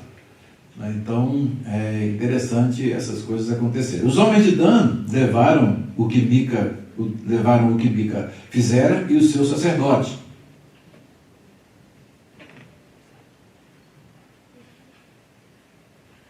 Aqui você vai ver que não tem nenhuma referência, né? Levaram o que Mica fizera. Né? Isso aqui, Lokhu, né? Veheima Lokhu, que vem de Lakar, Et Asher Asa Micha, aquilo que fez Mica, o que Mica fizera. O mais perfeito aqui caiu bem. E seus sacerdotes foram para Laís, lugar de um povo pacífico e despreocupado, que está fora dos termos de Israel e não dentro daquele território demarcado por Deus. Isso significa que já estão fora do projeto da vontade diretiva de Deus, passaram para aprovativo e agora é permissivo. Então estão fazendo coisa na cabeça deles. E já não estão mais cumprindo aquilo que Deus mandou, que o processo de guerra santa era para eles expulsarem os amorreus. A medida da iniquidade dos amorreus estava completa, eram os amorreus, e no entanto eles agora vão mexer com um povo que não tem nada a ver com aquilo que Deus falou. Aí já estão mais uma contradição em relação à vontade de Deus. E eles mataram todos ao fio da espada e queimaram a cidade. Então promovem isso aqui, que é uma tragédia e está fora da vontade de Deus. E com a bênção do sacerdote, não a bênção dele, olha a bênção dele em que transmuta. Né? A bênção dele, olha em que transmuta aqui. E não houve quem os livrasse, pois viviam longe de Sidom e não tinham relações com nenhum outro povo. Eles não podiam nem chamar ninguém, que agora estão sendo atacados. Era um povo realmente totalmente despreocupado, um povo tranquilo, um povo que não estava mexendo com ninguém e vivendo a vidinha deles. Eles chegaram lá e tomaram tudo lá, fizeram uma tragédia. A cidade ficava num vale que se estende até Bet-Reob. Então, pegaram toda aquela região, uma região boa, mas estava fora do programa de Deus. Estava fora do programa de Deus. E tudo isso está mostrando o quê? Vamos caminhando para o clímax. Os homens de Dan reconstruíram a cidade e se estabeleceram nela. Deram à cidade, anteriormente chamada Laís, o nome de Dan. Então aí honraram a um ancestral, que era o que dava o nome à tribo. Cada tribo tinha o nome de um patriarca. Então eles deram o nome daquela cidade, o nome Dan, em homenagem ao seu antepassado Dan, filho de Israel. Aí vamos aqui para a última pergunta.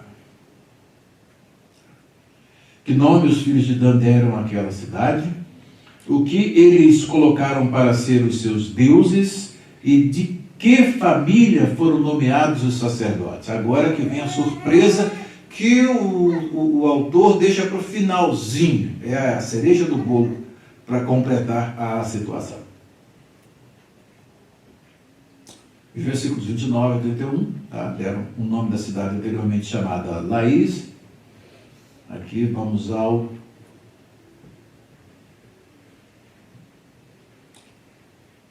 Não.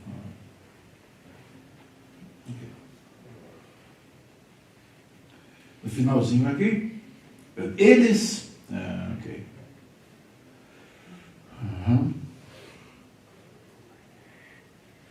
Shem Hair Dan, o nome da cidade Dan. Beshem Dan. Abihem, que é o nome dos seus antepassados, seus pais. Deram a cidade, ok. Eles levantaram para si o ídolo. Vamos ver o versículo seguinte, versículo 30. Eles levantaram para si o ídolo, e Jonatas, filho de Gerson, neto de Vejam na Bíblia de vocês, aí na Bíblia de vocês, a nossa Bíblia, revista corrigida.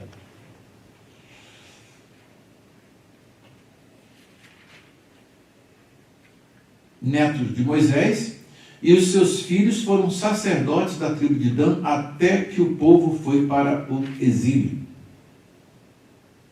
Versículo 30 tem algo aqui que é interessante, porém vai passar despercebido. Você vai ver aí, qual é o nome que está aí? Que é a tradução do texto maçorético. Filho de Virunatã e Jonatas, tá? Virunatã, Ben Gershom, filho de Gerson, Ben Menashe, filho de Manassés. Tá? Aí, o que vocês vão perceber aqui? Por que tem essa nota aqui? Conforme uma antiga tradição de escribas hebreus, o texto maçorético diz Manassés. O texto maçorético diz Manassés. Você pega o termo da Bíblia, quinto, o aparato crítico, vai mostrar que alguns manuscritos você vai ter Manassés e você vai ter outros Moisés, Menashe e Moshe. Tá? Inclusive aqui você tem Menashe e Moshe. E essa tradução é exatamente uma tradição que visava fazer o quê? Não vincular esse, agora foi dado o nome do levita, né? E ao mesmo tempo diz que ele e inclusive esse texto foi escrito depois, né? Esse texto depois foi escrito depois, tá? Inclusive já fala sobre o período dos reis, então obviamente ele já fala num período em que os reis já estavam estabelecidos, isso foi escrito lá na frente. Mas alguns manuscritos, o que os escribas fizeram? Para não vincular esse indivíduo a Moisés, porque Moisés foi o quê? Foi o promulgador da lei. Foi um homem de uma moral ilibada do ponto de vista daquele que foi escolhido por Deus para levar e doar a lei a Israel. E aqui você tem um dos seus ancestrais que vai ser o líder de um culto idólatra. Numa tribo inteira. Aí o que os escribas fizeram? No manuscrito, que é traduzido aqui como o texto maçorético, ele apresenta lá com o Nun de Menashe, que é a segunda letra aqui, segunda consoante, suspensa. Vou pegar o Códex de Leningrado aqui. O Códex de Leningrado, vocês vão ver. Então aqui há uma no Davidic Wright eu coloquei aqui as consoantes de Moshe e no manuscrito vai estar Menashe. E o Nun aqui, que é essa letra, a segunda letra aqui, ela vai estar suspensa. O escriba coloca suspensa, exatamente, na realidade esse indivíduo ele está mesmo mais na linha do Manassés, que é aquele rei corrupto e horrível lá, né, que vai ser lá no segundo livro dos reis, vai aparecer lá, do que o ancestral Moisés. Mas, indiscutivelmente, está falando aqui que esse indivíduo era um dos descendentes de Moisés, e aí o escriba, para suavizar, ele escreve. Mas, inclusive, ele coloca até o nome suspenso no manuscrito. Vamos ao manuscrito. Tem aqui embaixo aqui o Códex de Leningrado, e aí eu vou mostrar para vocês. Eu mato a cobra e mostro a cobra morta. O Códex de Leningrado foi feita a digitalização dele, esse códex que está aqui embaixo, né, o facsímile dele que está aqui embaixo, né, tem a digitalização. E aqui você vai ver que no versículo 30, você vai ver aqui que aparece o filho de Manassés e vai aparecer um Nun, o bom da... Vamos usar a lupa. A lupa.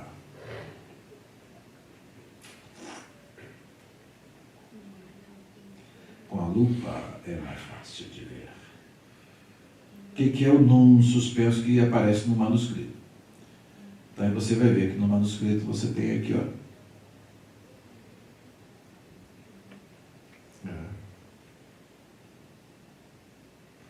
Ben, filho de Gerson, tá? Jonathan, E aqui você vai ter o quê? Olha aqui o Nun, está vendo? Menashe. Em vez de ser Moshe, aí você vai ter Menashe. Ele colocou esse Nun aqui para cima para dizer, tem a dupla proposta, né? Ele está mais para o Manassés, pelo comportamento e o culto idolátrico, do que o grande líder Moisés. Então é uma tentativa que o escriba fez aqui para não relacionar o Jonatas com o Moisés. Ele é um ancestral remoto. Quando se fala Ben, a palavra Ben, às vezes nas genealogias, ela inclui um lapso, às vezes, de 6 gerações. Às vezes não são completas, né? Você vai ver isso depois em Crônicas, eu vou mostrar para vocês algumas genealogias que tem ali quando fala fulano, filho de Beltrano, às vezes está falando do filho, mas na realidade é o neto, né? Então ele tem essa, já expliquei isso quando nós falamos sobre Nabucodonosor e Belsazar e tudo mais, eu expliquei isso. E aqui exatamente acontece, a palavra Ben, que é filho, ela pode também indicar um ancestral, um descendente com algumas gerações de diferença do anterior. Tá? Então aí a palavra Ben, que é utilizada. No hebraico não tinha neto, tetraneto, e hexaneto, e por aí fora não. Então é por isso que usa sempre Ben, né? Que é filho. Mas na realidade tem essa diferença. E o Nun, está vendo o Nun aqui? Acima, ele colocou ali aquele Nun para dizer, mas ele não colocou no texto, porque não pode alterar o texto. Então ele colocou acima para mostrar que na realidade o comportamento dele é do Manassés, não do Moisés. Tem nada a ver. Mas é simplesmente uma coisa que vocês não vão, todo mundo vai ver, mas está aqui, por que está traduzido? O texto massorético diz Menashe e não Moshe. Então as traduções que seguem o texto massorético vão, sem apresentar uma nota textual, como por exemplo a minha NVI, não vão mostrar esse detalhe aqui, vou traduzir como Menashe. Mas o Gerson, na realidade, você vê lá que Moisés tinha um filho chamado Gerson, neto, lá atrás, né, chamado Gerson, e aí veio esse descendente aqui, e logo descendente de quem? Tá? Aí há um comentário que eu coloquei aqui para vocês, comentário do Chisholm, e diz: os danitas reconstruíram a cidade e a chamaram segundo seu progenitor. Estava mostrando lá atrás. O Dan é lá de trás. Eles estabeleceram um culto idólatra com Jonatas, um descendente de Gerson, filho de Moisés. Então, aqui na realidade, o Gerson, filho de Moisés, é um dos deles. Finalmente descobrimos o nome do levita, que o autor deixou para o final de tudo, para o final do texto, mostrando as incongruências, e agora esse indivíduo, que deveria ser um forte guardião da lei, que o seu ancestral de família havia deixado, no entanto, ele é um corruptor, transgressor daquilo que Moisés tinha deixado, como legado e como ordem de Deus para toda a nação. Vocês estão vendo o que é o período dos juízes, e esses últimos episódios aqui nos mostram essa confusão reinante e que parece que está tudo normal. Então os danitas estão felizes porque destruíram o povo, tomaram a cidade deles, fora do eixo da vontade diretiva de Deus, que era para eles lutarem com os amorreus lá na região deles, não fizeram isso, vão agora fazer por conta própria, recebendo a bênção do sacerdote, deu tudo certo, mas está tudo errado. Deu tudo certo, mas está tudo errado. E isso tem muito a nos ensinar. Quando se sai do eixo da vontade diretiva de Deus e vai para a provativa e vai para a permissiva, o resultado não é bom. E vocês vão ver isso ainda cena dos próximos capítulos que eu estou dando. Vão ver o resultado disso nos capítulos subsequentes. É impossível que essa semana você não vai ler os capítulos 19, 20, 21 para poder adiantar o que vai acontecer. Preste bastante atenção, veja com bastante cuidado. E aí descobrimos o nome do levita como o seu sacerdote. Vi essa nota 958, é que eu coloquei aqui do lado. Sua família continuou nessa função até o exílio do Reino do Norte, em 734 a 732. Se nós formos mais precisos, vocês vão observar que na época do Jeroboão foram estabelecidos dois templos e 2 centros idolátricos em Israel, no Reino do Norte. Um em Dan e outro em Betel. Isso significa que o culto desse sacerdote, desse Jonathan, que foi colocado lá, desse sacerdote do Mica, na realidade foi substituído por um bezerro de ouro que foi colocado em Dan e outro em Betel e proclamado como sendo o Deus que tirou aquele povo do Egito. Com tudo para fazer o que é certo e fazendo tudo de errado. O resultado não é bom. Lá na frente, o que ele está narrando aqui é que, na realidade, isso tudo vai levar à expulsão da terra, que começa com o Reino do Norte e depois pega o Reino do Sul na época de Nabucodonosor. Tiglat-Pileser III é o que faz a expulsão do povo da terra na época, e depois vocês observam bem que o Reino do Sul, que é melhorzinho, tem uma quantidade de reis que estão mais adequados à vontade de Deus. Então esses reis é que vão realmente, alguns deles, né, fazer aquilo que agrada ao Senhor e tirar a idolatria, e por isso que dura um pouco mais do que o Reino do Norte. Mas na época em que o imperador assírio ele elimina todos ali, expulsa todos os moradores do reino de Samaria para as nações e toma conta de todo o Reino do Norte, o Reino do Sul perdura até que eles importam também as mesmas práticas, conforme eu li aqui em Miqueias, né? Importando as mesmas práticas, seguindo as práticas de Onri e de Acabe, que eram os péssimos reis, e Manassés também um dos péssimos reis, e aí acabam também sendo expulsos da terra e vão para o cativeiro em Babilônia. É já uma linha do tempo aí para vocês entenderem a história. Então, o que começa contrariando a vontade de Deus vai levá-los também a serem expulsos dessa terra que emana leite e mel. E vão passar 70 anos no cativeiro e outro, muito mais tempo, expulsos lá do reino. Do Reino do Norte ficou disperso entre as nações. O narrador encerra a história lembrando-nos de que o culto danita era um centro de adoração ilegal, um rival do local de culto legítimo em Siló. Então tinha um lugar do culto legítimo em Siló e ao mesmo tempo já tinha lá um local em que eles estavam com este culto ilegal,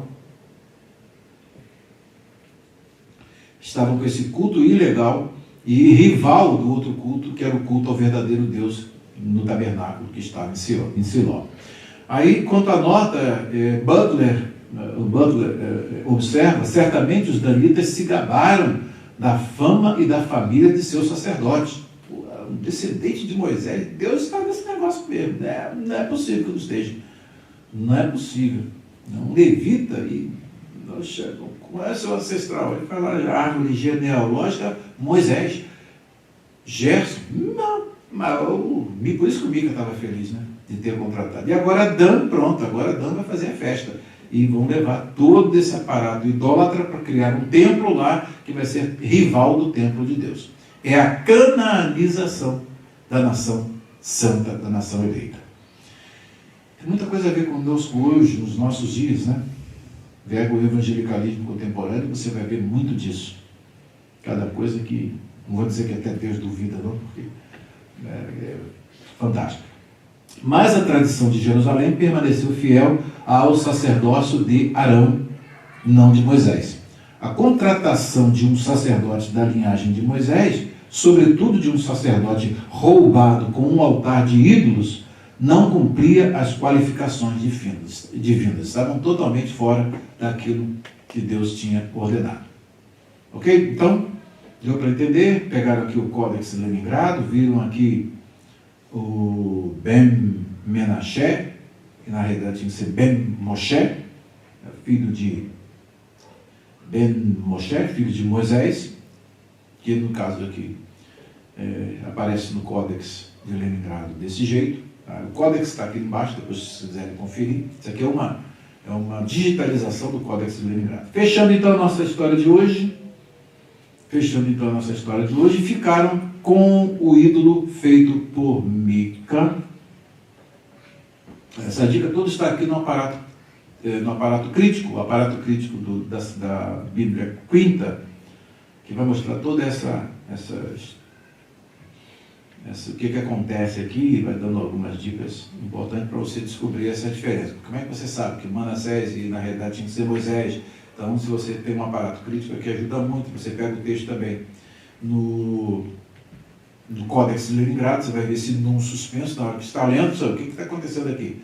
Aí o aparato vai explicar exatamente a diferença dos manuscritos e, na realidade, deveria ser aqui como fez a Septuaginta, ou alguns manuscritos da Septuaginta aparecem assim, como Mosè, por exemplo, e aqui a NVI segue, né, mostra ele está a par o tradutor está a par dessas variantes, desse aparato crítico aqui que dá essa informação.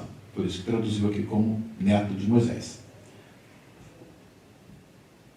Ficaram com o ídolo feito por Mica durante todo o tempo em que o santuário de Deus esteve em Siló. Então, coexistindo. Lá em Dan tinha um centro idolátrico e do outro lado, bem pertinho, estava lá o santuário de Deus, o tabernáculo. Então tinha agora duas linhagens de sacerdotes. Os sacerdotes idólatras, manchando o nome do grande homem de Deus, Moisés. Né? Então você vê a repulsa do levita, do escriba, na hora de grafar isso. Né? Tão triste. E, por outro lado, os sacerdotes segundo a ordem de Arão, que foram os que prevaleceram até a construção do templo, e todo aquele trabalho feito por Salomão e por Davi e Salomão. Bem, assim nós finalizamos o nosso estudo de hoje. Então vocês veem que a inadimplência vocacional, olha o que leva um povo a viver. Deixa de cumprir o que Deus manda, Deus entrega a si mesmo, e olha quantas coisas ruins acontecem. Mas isso aí é só prenúncio do que vem, que é pior daqui para frente. Vamos ver sobre o levita e a morte da sua concubina. Lá na frente é mais uma história triste, 19 a 21, causa um problema sério, e vocês vão ver como esses inadimplentes se mobilizam para matar-se entre si. A inadimplência leva a isso. E Deus, não, você faz isso. Aí morre uma opção. Agora faz isso. Não vai agora, que agora vai dar. Aí morre mais outra tudo. Peraí. Estou contigo nesse negócio. A consequência é daqueles que recebem esse, não, pode ir. Quem vai agora lutar? Não, pode ir. Chega lá, a luta dá errado. Peraí. E agora? É essa confusão toda que vocês vão ver que vai fechar o livro de Juízes. Deus nos abençoe e que nós possamos tirar lições preciosas para os nossos dias. Temos que primar pelo eixo da vontade diretiva de Deus. Com Deus não adianta a gente querer lutar contra Ele, querer brigar. Aqueles que lutam contra Deus e transgridem a sua vontade e estão avisados por Ele, você já tem visto quantos resultados funestos a gente tem observado. Então, se Deus tem um projeto, Deus tem um plano, nos adequemos a esse projeto para que o Senhor possa continuar nos abençoando, e nós vamos de bênção em bênção, seguindo a jornada na linha traçada por Deus. Se a gente sair para outro caminho, entrar no eixo da vontade aprovativa, depois cairmos no pântano da vontade permissiva, vira o período de juízo. Que o Senhor nos abençoe e nos guarde. Amém.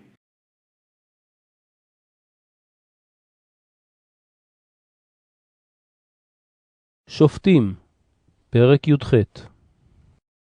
בימים ההם אין מלך בישראל, ובימים ההם שבט הדני מבקש לו נחלה לשבט, כי לא נפלה לו עד היום ההוא בתוך שבטי ישראל בנחלה.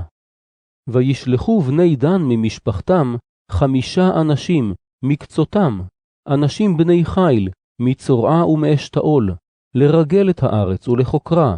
ויאמרו עליהם, לכו, חקרו את הארץ.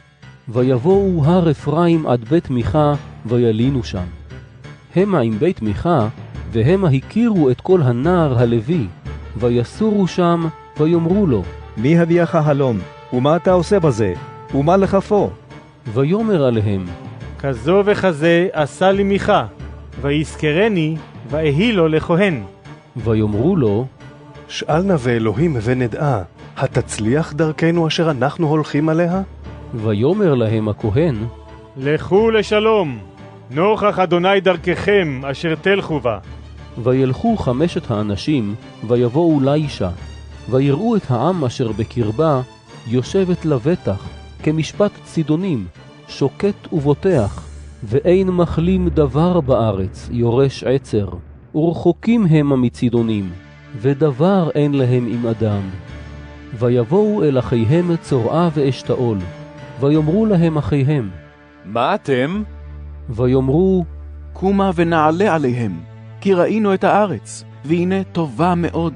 ואתם מחשים, אל תעצלו ללכת לבוא לרשת את הארץ. כבואכם תבואו אל עם בוטח, והארץ רחבת ידיים, כי נתנה אלוהים בידכם.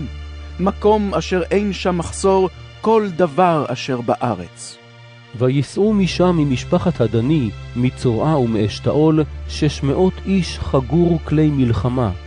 ויעלו ויחנו בקריית יערים ביהודה, על כן קראו למקום ההוא מחנה דן עד היום הזה. הנה אחרי קריית יערים. ויעברו משם הר אפרים, ויבואו עד בית מיכה. ויענו 5 האנשים ההולכים לרגל את הארץ ליש, ויאמרו אל אחיהם, הידעתם כי יש בבתים האלה אפוד וטרפים ופסל ומסכה? ועתה דעו מה תעשו. ויסורו שמה ויבואו אל בית הנער הלוי, בית מיכה, וישאלו לו לשלום. 600 איש חגורים כלי מלחמתם, ניצבים מפתח השער אשר מבני דן. ויעלו 5 האנשים ההולכים לרגל את הארץ, באו שמה, לקחו את הפסל ואת האפוד ואת הטרפים ואת המסכה, והכהן ניצב פתח השער, 600 האיש החגור כלי המלחמה. ואלה באו בית מיכה, ויקחו את פסל האפוד ואת הטרפים ואת המסכה, ויאמר עליהם הכהן, מה אתם עושים? ויאמרו לו, החרש, שים ידך על פיך ולך עמנו, והיה לנו לאב ולכהן. הטוב היותך כהן לבית איש אחד, או היותך כהן לשבט ולמשפחה בישראל? ויטב לב הכהן, ויקח את האפוד ואת הטרפים ואת הפסל, ויבוא בקרב העם. ויפנו וילכו, וישימו את הטף ואת המקנה ואת הכבודה לפניהם. המה הרחיקו מבית מיכה, והאנשים אשר בבתים אשר עם בית מיכה נזעקו, וידביקו את בני דן. ויקראו אל בני דן, ויסבו פניהם, ויאמרו למיכה, מה לך כי נזעקת? ויאמר, את אלוהי אשר עשיתי לקחתם ואת הכהן, ותלכו. ומה לי עוד? ומה זה תאמרו אליי, מה לך? ויאמרו אליו בני דן, אל תשמע קולך עמנו, פן יפגעו בכם אנשים מרי נפש, ואספת נפשך ונפש ביתך.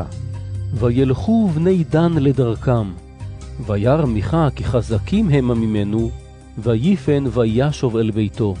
והמה לקחו את אשר עשה מיכה ואת הכהן אשר היה לו, ויבואו על ליש, על עם שוקט ובוטח, ויכו אותם לפי חרב, ואת העיר שרפו באש.